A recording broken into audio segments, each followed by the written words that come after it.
te disseres, ergue-te e precipita-te no mar, assim será feito. Pode se sentar, querido, fique à vontade. Aleluia. Diz a palavra do Senhor que quando Jesus estava chegando em Jerusalém, ele viu uma figueira.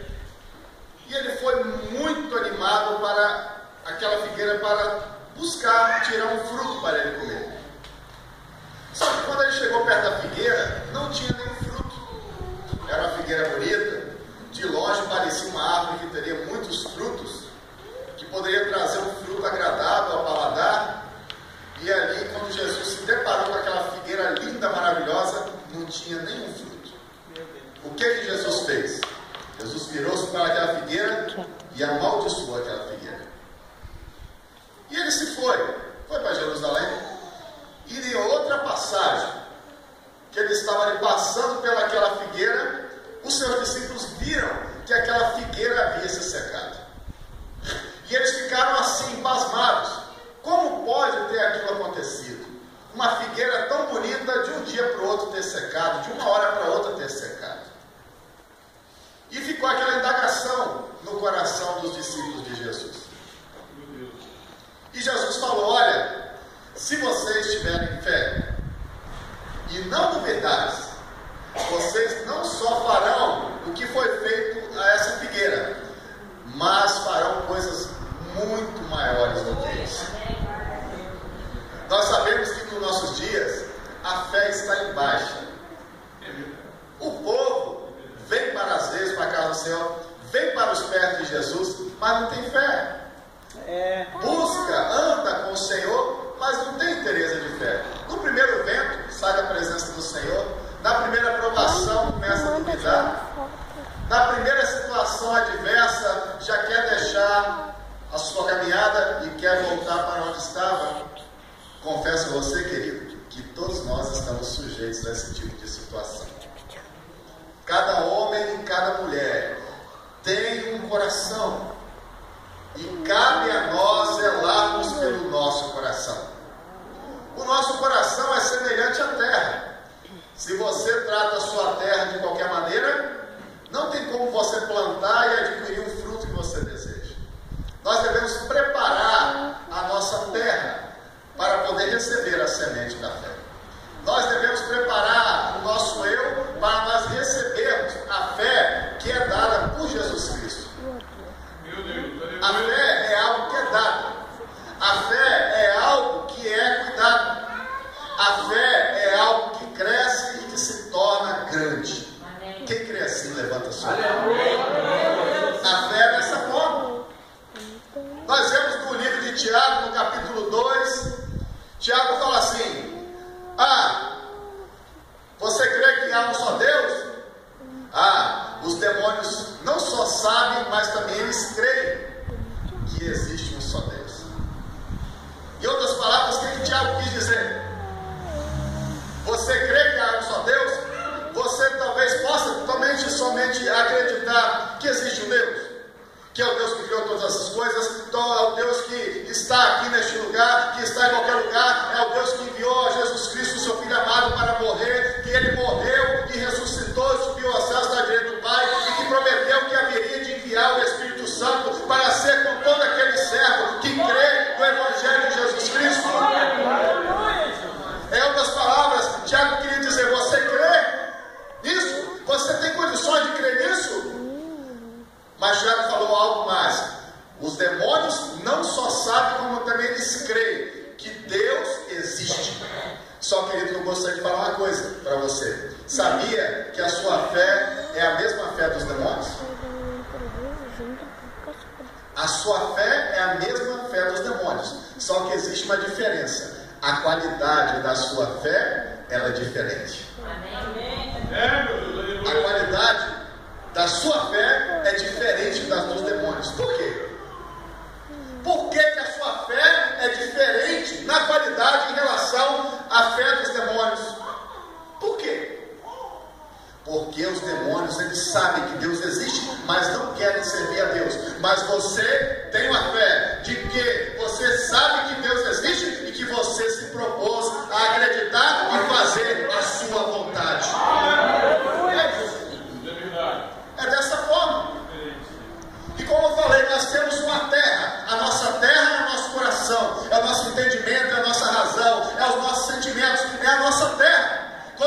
recebemos a fé, a semente da fé, diz a palavra do Senhor que a semente da fé, se ela for do tamanho da sementinha de uma planta chamada mostarda, e essa planta tem a menor semente de todas as hortaliças, mas quando é lançada numa terra boa, ela não desiste de parar de crescer. Ela começa a crescer para frente, começa a crescer para trás, começa a se esparramar pelos lados, e ela nunca para de crescer. Ei, querido, a fé que Deus tem para você essa noite, ela é uma fé poderosíssima. Se você colocar ela numa terra boa, ela nunca vai parar de crescer. E diz a palavra do Senhor que a fé do tamanho de uma planta da mostarda, uma árvore de mostarda, ela brota com a semente pequenininha, miudinha assim, mas aquela semente vai crescendo e se torna assim uma plantinha, e aquela plantinha vai crescendo e se torna uma árvore enorme, que a ponto que os animais do céu, as aves do céu, vêm e conseguem fazer ninhos nela. Sabe o que eu consigo falar para você, querido? A sua fé vai ser tão grande, a sua fé será tão grande, que você tem condições de abraçar outras criaturas ao seu redor, para você as abençoar com a sua fé. É por isso que nós temos homens aqui pregando o Evangelho. É por isso que nós temos mulheres de valores aqui no nosso meio pregando o Evangelho. É por isso que nós temos jovens aqui no nosso meio pregando o Evangelho. É porque a fé está crescendo, e essa fé, ela tem condições de abençoar todos que estão ao redor dele. É verdade. É verdade. A fé, ela tem que ser cultivada no nosso coração. Você está cuidando da sua fé? Você está cuidando da sementinha que Deus te deu? O que você está fazendo com o seu pé de mostarda? Será que você está fazendo condimento para vender e tirar um lucro próprio? Será que você está fazendo ali de qualquer maneira que a sua árvore não produz fruto? Será que você está tirando aquilo que de melhor a sua árvore dá de proveito para abençoar aquela pessoa que está próximo de você? O que você tem feito com a sua fé? O que você tem feito com o seu grãozinho de mostarda que você ganhou de presente? Aleluia! Abre os olhos da fé nessa noite. Há 100 anos atrás, mais ou menos, 102 anos, há 102 anos, um certo homem, um grande evangelista, um grande homem de Deus, acostumado a pregar para multidões na Inglaterra e na Irlanda, na Escócia, um homem chamado John Harper entrou em um navio. Ele era um homem de Deus muito conhecido, um homem de Deus que há 102 anos atrás estava no auge da sua carreira como um homem de Deus, como um pregador do Evangelho de Jesus Cristo no Velho Mundo. De repente, aquele homem, ele recebe um convite para se tornar um pastor de uma das maiores igrejas dos Estados Unidos da América na sua época, a igreja Moody em Chicago. E ele teve ali falecida a sua esposa 4 anos antes, e tendo ficado ele só, mais uma pequena filhinha de 6 anos de idade, ele resolve aceitar aquele convite, resolve aceitar aquele desafio. Ele estava com a sua vida tranquila, ele poderia ficar lá na sua casa tranquilo, ele era um homem de sucesso, mas ele decidiu aceitar o desafio de fazer algo mais para o Senhor. Ele resolveu aceitar o desafio de fazer algo diferente para o Senhor. E ele pegou a sua filhinha, vendeu tudo que tinha, comprou 2 passagens e entrou num navio chamado Titanic. Olha o milagre. Ele entrou num navio chamado Titanic. Os homens falaram: esse navio Titanic é muito grande, muito forte, muito poderoso, e nenhum navio é como o Titanic.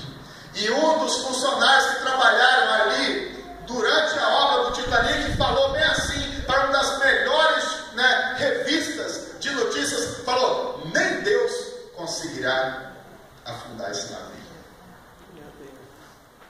de tão forte que ele é, de tão majestoso que ele é, de tão bem estruturado que ele é.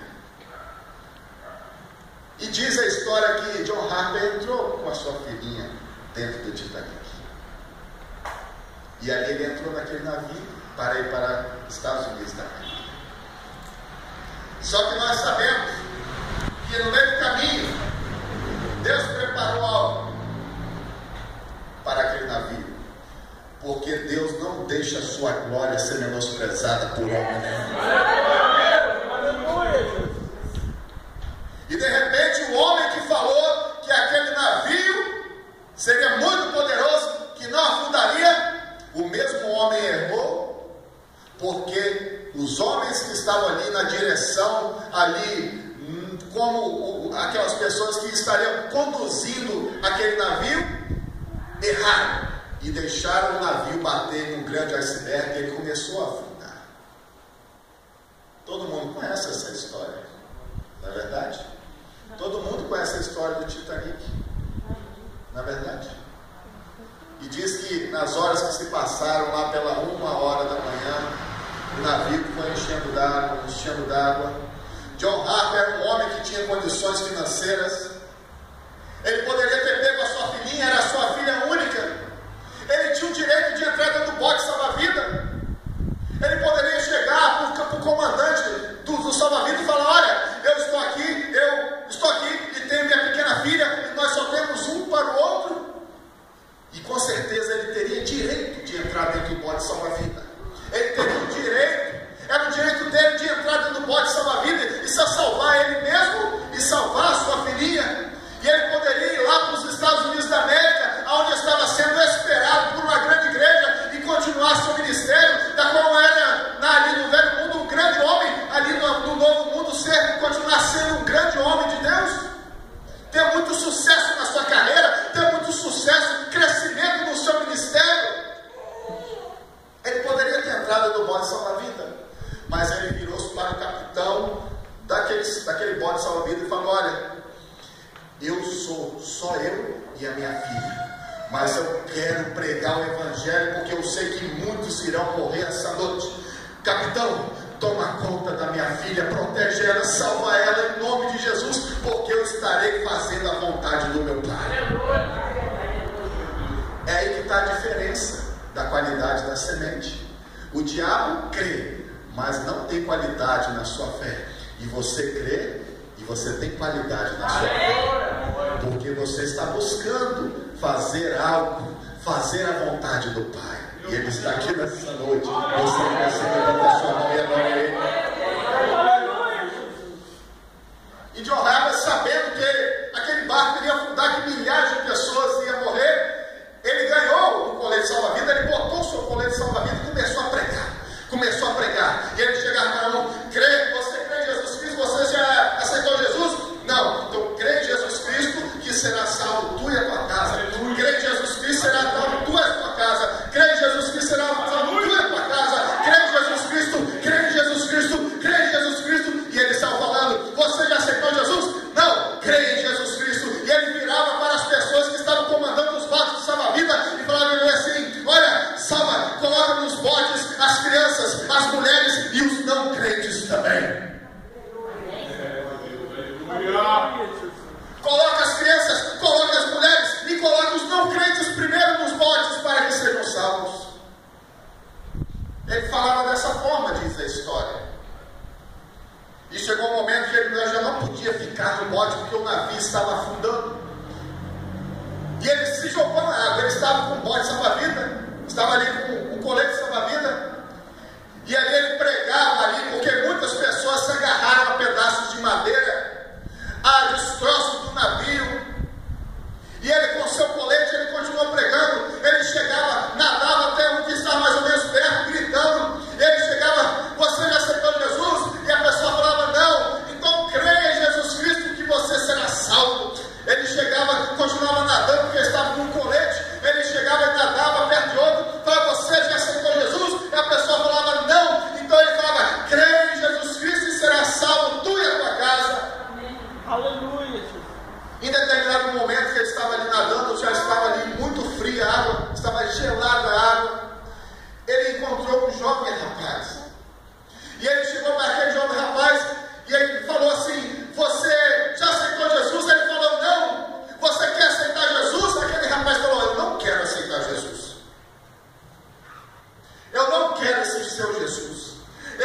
aceito esse Jesus seu.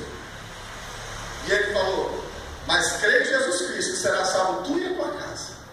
E ele, John Harper, virou-se e foi nadando em direção a outras pessoas. Só que no meio do caminho, aquele jovem chegou e falou, olha, vem cá, volta aqui. E John Harper voltou nadando para aquele rapaz e ele falou, olha, eu quero aceitar Jesus. Eu quero aceitar esse Jesus. Então diz a história que John Harper tirou o seu colete de salva-vida e falou, olha, então tome aqui o colete meu salva-vida, fique com ele e seja salvo tu e a tua casa. Amém. Amém. Aleluia. E ele continuou nadando sem o colete. Ele poderia continuar com o colete porque ele poderia ser salvo por um dos barcos ali salva-vidas. E ele se negou a ser salvo. Ele se negou a deixar o seu chamado. Ele se negou a deixar a vontade do Senhor. E ele perseverou em crescer na sua fé. Perseverou em dar crescimento à sua fé. E ele continuou pregando. Chegou um certo momento em que o gelo o matou e ele afundou para dentro do oceano. Ele encerrou sua carreira no meio do oceano Atlântico. Tinha um grande futuro na nova terra. Tinha um grande futuro no seu crescimento ministerial. Mas ele negou-se a deixar a vontade do Senhor, que é: vinde a mim todos vós que estão cansados e oprimidos, e eu vos aliviarei. De maneira nenhuma vos deixarei, vos lançarei fora. Mas vinde bendito do Senhor, porque o céu é preparado para aqueles que creem no meu nome.